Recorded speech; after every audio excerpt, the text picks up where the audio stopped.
ఏపీలో జనసేన టీడీపీ పొత్తులో భాగంగా ప్రధానంగా అధినాయకులు ఎదురు కూడా టీడీపీ 94 సీట్లు అలాగే జనసేనకు సంబంధించిన 5 స్థానాలు కూడా ప్రకటించిన నేపథ్యంలో మొత్తం ఉమ్మడి తూర్పుగోదావరి జిల్లాలో ప్రధానంగా కొన్ని చోట్లయితే ఈ యొక్క అసంపత్తి శాఖలు అయితే రాగాయని చెప్పాలి.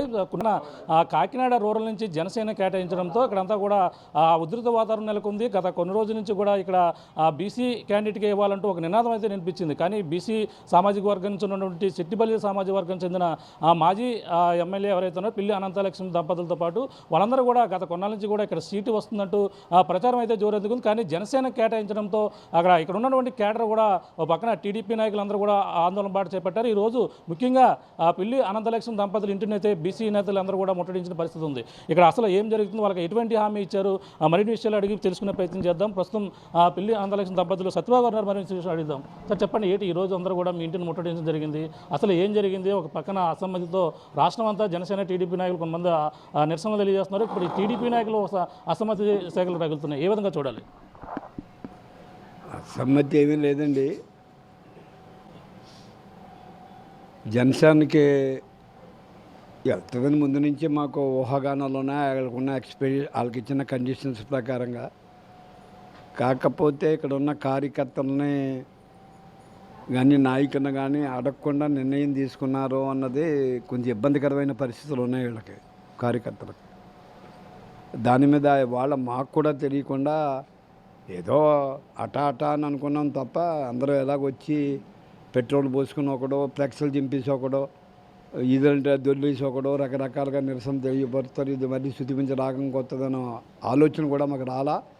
ఏదో 10 మంది మిమ్మల్ని వచ్చి మేము నిలదీస్తాం అన్నది సూజాయిగా తెలిసింది తప్ప ఈ విధమైన చర్యలకు లోపడతారంటే నేను చాలా కండిషన్ పెట్టి లేదా నేనే ఎక్కడి నుంచి బయటికి వెళ్ళిపోతున్నాను.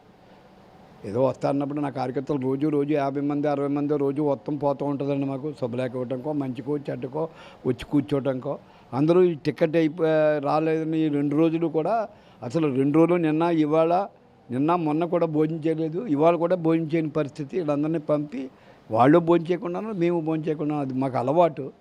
కానీ ఎందుకో ఇవాళ మరి ఆ కార్యకర్తల్లో ఏమి ఇబ్బంది పడ్డారో ఏమి మరి ఊహ ఏంటో తెలియదు. కానీ కొంచెం ఇబ్బంది పడ్డారు ఇక్కడికి వచ్చి. మేము కూడా మనస్తాపం చెందాం. ఏది ఏవైనా కార్యకర్తక మీద ఎవడు మాట్లాడినా మమ్మల్ని అన్నా ఈ రాజకీయం లోబడి మేము ఎవరిని కూడా వెనకేసుకురాము. వాళ్ళ మాటే శిరోధైర్యం మాకు. మేము ఏమన్నా ఉన్నాము అంటే ఇలా మా గొప్ప ఏమైనా ఉన్నదంటే వాళ్ళందరూ మా వెనకాల నిలబడ్డబట్టే మా గొప్ప.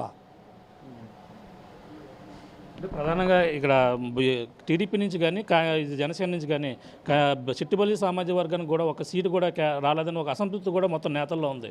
దీన్ని కూడా ఎలా చూడాలి? అంటే అసమ్మతి అంటే 25 సంవత్సరాల మట్టి ఇక్కడ చిట్టిపల్లి జిల్లా ప్రాతినిధ్యం వహిస్తూ ఉన్నారు. అలవాటు పడ్డారు రాజకీయంకి. ఒక బ్యాక్వర్డ్ క్యాస్ట్లో ఒక కులానికి చెందిన ఒక మహిళకి ఇంచుమించు 1994 నుంచి ఇప్పటి వరకు కూడా 4 టర్ములు ఆవిడ 3 టర్ములు, నేను 1 టర్ము, 2 టర్ములు ఆవిడ నెగ్గటం, 2 టర్ములు ఇన్ఛార్జి ఉన్నాం. ఈసారి కొన్ని మనస్పర్ధలు అంటే ఈ ఆశావాసులు ఎక్కువై ఇన్ఛార్జి ఇవ్వకుండా 6-5 పోటీదారులను అందరికీ సమాన ప్రతిపత్తి కల్పించి ముందుకు పంపారు. ఇవాళ వాళ్ళకి మాకు కూడా లేకుండా చేసి డైరెక్ట్ బీసీలకి వ్యతిరేకంగా ఉన్న ఒక పార్టీకి వచ్చింది అన్నది వాళ్ళు జీర్ణించుకోలేకపోతున్నారు అని మీరు అనొచ్చు. బీసీలకు వ్యతిరేకంగా ఉన్న పార్టీ జనసేనని ఎందుకు అనుకుంటున్నారని మీరు మళ్ళీ క్వశ్చన్ వేస్తారు నాకు. అంటే సహజంగా వాళ్ళ యొక్క మనస్తత్వం, వాళ్ళ యొక్క బిహేవియర్, వాళ్ళ యొక్క మూమెంటు వీళ్ళకు కుదురుతలేదు. అంచేత వీళ్ళకి కూడా ఏంటంటే ఈ కార్యకర్తలందరూ కూడా ఎవరైతే వాళ్ళు వచ్చారో వాళ్ళందరికీ ఫ్రీ. ఎమ్మెల్యే మొగుడు, లేకపోతే ఎమ్మెల్యే కోళ్ళలో, ఎమ్మెల్యే మనవరాలు పెద్ద అమ్మాయి, ఎవరు కూడా వ్యత్యాసం లేదు ఎవరికని. వాళ్ళు వెళ్ళటం, మాట్లాడుకోవటం, రావటం. ఇప్పుడు అమ్మాయి వచ్చింది. ఆ అమ్మాయి వచ్చినప్పుడు ఆ అమ్మాయిని ఎప్పుడో వాళ్ళు గృహప్రవేశం కాకేశారు, మేము వెళ్ళాం, వాళ్ళని ఆశీర్వదించాం, వచ్చాం. మీరు ఇండిపెండెంట్గా పోటీ చేయాలా, 40 కోట్లు 50 కోట్లు వద్దని మా కార్యకర్త సమాధానం చెప్తే నేను ఇల్లు అమ్మేస్తున్నానండి అక్కడ, 20 లక్షలు ఇస్తానందంటే ఆ టైప్గా ప్రవర్తించేవాళ్ళు. ఆడు 20 లక్షలు ఆ అమ్మాయి ఇవ్వద్దు, మేము తీసుకోవద్దు, అది కాదు వచ్చిన ఆ అభిమానం కార్యకర్తల మధ్యన మాకు ఉన్న రిలేషన్, దాన్ని జీర్ణించుకోలేకపోతున్నారు. ఇప్పుడు రేపొద్దున మీరు ఇప్పుడే ఉన్నారో, మేము ఇక్కడ చెప్పకూడదు, అయినా సిచ్యువేషన్ అర్థం అవ్వాలంటే ఒక రూలింగ్ ఎమ్మెల్యే గారు ఉన్నారు. రూలింగ్ ఎమ్మెల్యే గారి దగ్గరికి వెళ్ళి ఏంటి పరిస్థితి, కింద అక్కడ ఒక షెడ్ ఉంటుంది, ఆ షెడ్లో కూర్చోవాలా, వాళ్ళు ఎప్పుడు వస్తాడో ఎప్పుడు వచ్చినాడో మాట్లాడాలి, సమ్ టైం టేకెన్. ఇప్పుడు ఇది ఉంది, ఆయన కూడా రేపొద్దున నవ్వుతాడు, మాకు ఎలిగెన్స్లు తప్పగానే వీళ్ళకి ఒక గ్యాంగ్, ఒక షట్టర్ ఉంటుంది, వాళ్ళ దగ్గరికి వెళ్ళి వీళ్ళు చివాట్లు చెప్పు దెబ్బలు తినాలి. మా దగ్గరికి వచ్చేటప్పటికి 6 గంటలకి అవైలబిలిటీగా ఉండేవాళ్ళం, సాయంకాలం 11 గంటలకి. 6 గంటలకి ఎమ్మెల్యే గారు రాత్రుల బాత్రూంలో స్నానం చేస్తున్నారంటే ఆ బాత్రూమ్ దగ్గరికి వచ్చి మాట్లాడే హక్కు కార్యకర్తకు కల్పించాం. ఎమ్మెల్యే గారు వంటింట్లో ఉందంటే వంటింట్లో బజ్జీలో లేకపోతే టిఫినో చేస్తున్నారంటే ఆ టిఫిన్ తింటూ వాళ్ళకి మాట్లాడే అవకాశాన్ని కల్పించాం. ఇవాళ ఒక ముక్కు ముఖం తిరిగిన అమ్మాయి వచ్చి ఒక 2 చేతులతో నా చేతులు పట్టుకుని మీరు పోటీ చేయాలని అన్నదంటే అదే మీకు ఉదాహరణ. ఆ స్వతంత్రం కోల్పోతామేమో. అటువంటి మళ్ళీ ఎమ్మెల్యేని పోగొట్టుకుంటే అటువంటి నాయకులు మనకు రాకపోతే మనకి ఇబ్బంది ఏమో అన్న బాధ ఎళ్ళలో ఉంది, అంతకంటే ఏం కాదు. అంటే టికెట్ కేటాయింపు విషయంలో కనీసం అధినాయకులు మీతో సంప్రదించేలా ఇస్తున్నాం, జనసేనకి ఇస్తున్నాం, మీరు హోల్డ్లో ఉన్నాను, మీకు తగిన న్యాయం చేస్తాను, ఎటువంటి హామీ ఏమైనా వచ్చిందా మీకు? హామీ ఇవ్వలేదు. అయినా కూడా మీకు అందరికీ తెలుసు, అవసాన దశలో ఉన్నాడు నాయకుడు. కాని పరిస్థితుల్లో లేని కేసులు, తప్పుడు సమాచారం ఇచ్చి కోర్టుల పరిధి ఏంటిది సెంట్రల్ గవర్నమెంటు మా చేతుల్లో ఉంది, అధికారులందరూ మా చేతుల్లో ఉన్నదని ఒక తప్పుడు కేసు పెట్టి 51 రోజులు బెయిల్ రాకుండా మేము చేసి కేసు పెట్టారు. 75 సంవత్సరాలు 74 సంవత్సరాలు వచ్చిన తర్వాత ఒక మహానాయకుడిగా ఈ రాష్ట్రంలోని, ఈ దేశంలోని, ప్రపంచ దేశాల్లోని పేరున్న నాయకుడు 75 సంవత్సరాల్లో జైలుకి వెళ్ళిన ఉంటే కొన్ని ఇబ్బందులు అనుకుంటాయి. కొంచెం జడిసి ముందు ఈ పొత్తుతోటైనా ఈ దరిద్రులను వదలగొట్టుకోవచ్చని ముందు సాహసించాడు. సాహసించినప్పుడు వచ్చిన ఇబ్బంది ఆయనకి తెలియక ఈ పొత్తుల్లో కొన్ని ఇబ్బందులు వస్తాయని ఆయన ఊహించలేక ఆయనకున్న సిచ్యువేషన్ దానికి ఆయనకి ఇచ్చాడు. అయినా మనం కూడా అప్రిషియేట్ చేయాలా.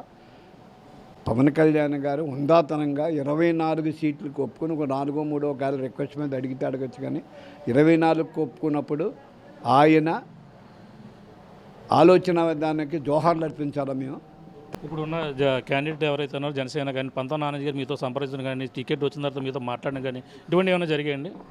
మాట్లాడేటండి ఆయన ఇంతకు ముందే ఆయన పెద్దలతోటి కౌరంపించాడు. వాళ్ళ ఏకాదశి మధ్యాహ్నం వస్తానని, నేను ఆయనతోటే ఫోన్ ఇవ్వండి నేను మాట్లాడతానని చెప్పాను. ఏమండి, తెలుగుదేశం పార్టీ లీడర్గా మా క్యాడర్ అందరూ కూడా మాకు వస్తుంది, మా ఆయనంత లక్ష్యంగా వస్తాను, మా వాళ్ళు కూడా రెడీగా ఉన్నారు, మీ క్యాండిడేట్లు అందరూ మీకు వస్తారని మీరు రెడీగా ఉన్నారు. ఇటువంటి సందర్భాల్లో మీరు వచ్చి కలవటం అంత ధర్మైన పని కాదు. మీ నాయకులు మీరు ఏకమైపోయారు అన్న అపోహ వస్తుంది. మీకు టికెట్ అనౌన్స్ చేస్తే మేమందరం బయలుదేరి వచ్చి మీకు బొక్క ఇచ్చి మిమ్మల్ని అభినందిస్తాం. లేదు ఇక్కడ మాకన్నా 3 స్పీడ్ అయ్యి ఉంటే మీరు వచ్చి మమ్మల్ని కలిసి తిరిగానే అప్పుడు ఉందతనంగా ఉంటుందని చెప్పాం. వచ్చిన వెంటనే అడిగాడు, ఇలాగ ఇంటికాడ ఉన్నారని చెప్పారు, ఉన్నామని చెప్పాం. వచ్చాడు, వాళ్ళ సహచరులు 4 పెట్టి ఓకే చేసాం. వచ్చారు, కూర్చున్నారు, వెళ్ళారు. నేను ఒకటే మాట చెప్పాను, 4వ తారీఖున మా కార్యకర్తలందరినీ కూర్చోబెట్టుకుని ఒపీనియన్ చెప్తాం. వాళ్ళు ఏం చెప్తారో చూసి దాన్ని బట్టి మీకు బేషరతుగా మద్దతు ఇస్తాం. మద్దతు ఇవ్వటం అనేది షూర్. చిన్న మనస్పర్ధలు ఉంటాయి, వీళ్ళందరినీ కూర్చోబెట్టి మాట్లాడి చేస్తాం. అది కూడా ఏంటంటే ఖచ్చితంగా రేపు తెలుగుదేశం పార్టీ తరపున కాకుండా జనసేనకి వెళ్ళినప్పుడు వాళ్ళ సట్రం ఉంటుంది కదా, వాళ్ళ ఫ్రేమ్ ఉంటుంది, వాళ్ళ కార్యకర్తలు, వాళ్ళ లాబియింగ్, వాళ్ళ గ్యాంగు, వాళ్ళ ఆలోచన విధానం, వాళ్ళకే న్యాయం జరుగుద్ది. కానీ మా పక్కన ఉన్న వాళ్ళకి ఎవరికి న్యాయం జరగదు. మేము అధిష్టానం దగ్గర మాట్లాడుకొని ఏ ఇష్యూ నుంచి మన తెలుగుదేశం పార్టీ అక్కడ భూస్థాపితం అవ్వకుండా బతిక బట్ట కట్టి రేపొద్దున్న ఇల్లున్నా లేకపోయినా మళ్ళీ మన పార్టీ మన అక్కడ బతికి బట్ట కట్టాలి అంటే మళ్ళీ పోటీకి వెళ్ళాలంటే దీన్ని తయారు చేసిన బాధ్యత ఈ కార్యకర్తల అందరి మీద ఉంది. కాబట్టి ఈ కార్యకర్తలకు ఏ విధమైన ఎష్యూరెన్స్ మనం ఇస్తామో మా నాయకుడు తెలుసుకుని మా నాయకుడు ఎలా చెప్పాడని వాళ్ళ వాయిస్ ఇక్కడ వినిపించి వీళ్ళందరినీ రిక్వెస్ట్ చేసి మీ దగ్గరికి వస్తామండి అని చెప్పడం జరిగింది. నాయకుడు మేము చెప్పిన కండిషన్స్ ఒప్పుకోవడానికి ఉంటారు. వాళ్ళకి ఎవరికి చేస్తున్నారు? వాళ్ళ కార్యకర్తకు చేస్తున్నారు. నాకు పదవి ఇస్తే కానీ మా కార్యకర్తలందరినీ నేను తీసుకురాను, నేను వేయమని చెప్పడం వస్తే తప్పది.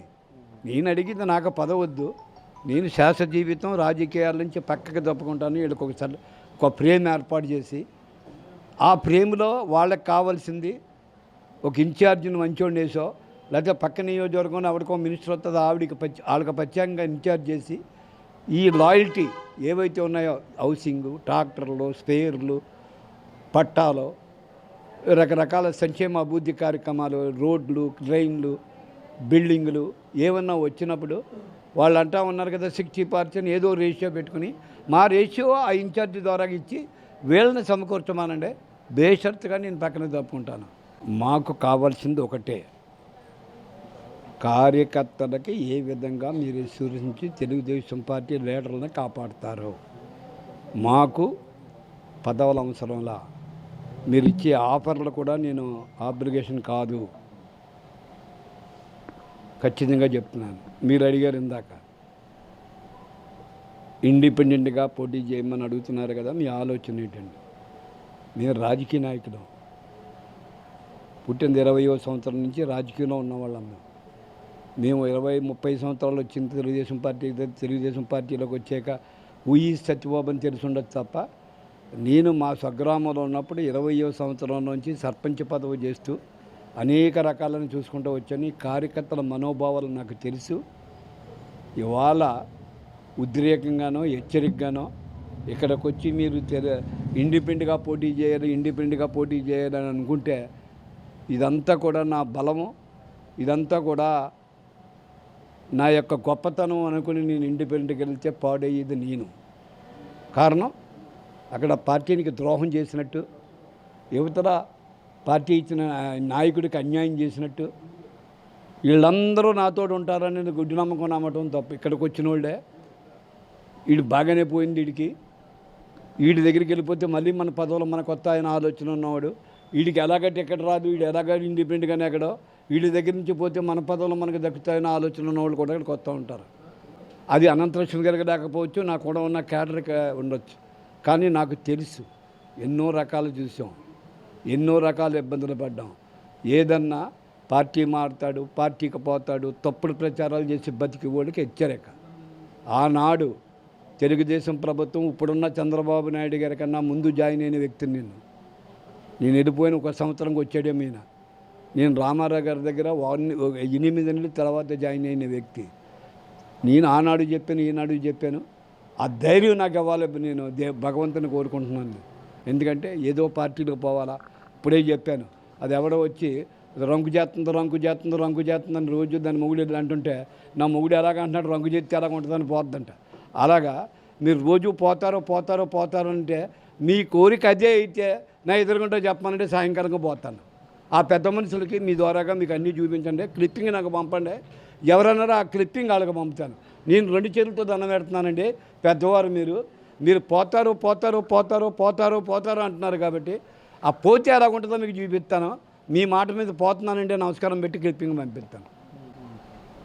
మేడం చెప్పండి, ఈరోజు మీ కార్యకర్తలకు ఎటువంటి భరోసా ఇవ్వడం జరిగింది? మీరు వాళ్ళందరూ కూడా ఏ విధంగా చదివారంటే అందరూ రావడం, ఈరోజు మీకు మిమ్మల్ని అందరూ కూడా డిమాండ్ చేయడం ఏ విధంగా చూడండి?